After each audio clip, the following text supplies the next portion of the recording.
दोस्तों, क्या आप जानते हैं कि पितृपक्ष में श्राद्ध कर्म की शुरुआत कहाँ और कैसे हुई थी? पौराणिक मान्यताओं के अनुसार पितृपक्ष में श्राद्ध की परंपरा महाभारत काल से हुई थी। दोस्तों, पितृपक्ष का गहरा संबंध महाभारत काल से है। गरुड़ पुराण में भीष्म पितामह ने युधिष्ठिर के संवाद बताए गए हैं। महाभारत काल में भीष्म पितामह ने युधिष्ठिर को पितृपक्ष में श्राद्ध और उसके महत्व को बताया था। भीष्म पितामह ने बताया था कि अत्रि मुनि ने सबसे पहले श्राद्ध के बारे में महर्षि निमि को ज्ञान दिया था।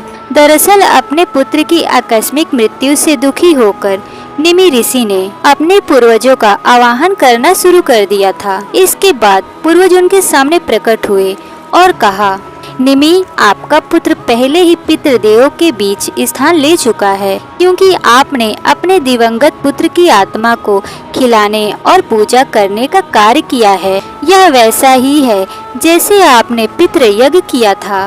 उस समय से श्राद्ध को सनातन धर्म का महत्वपूर्ण अनुष्ठान माना जाता है। इसके बाद से महर्षि निमि ने भी श्राद्ध कर्म शुरू किए और उसके बाद से सारे ऋषि मुनि ने भी श्राद्ध करना शुरू कर दिया।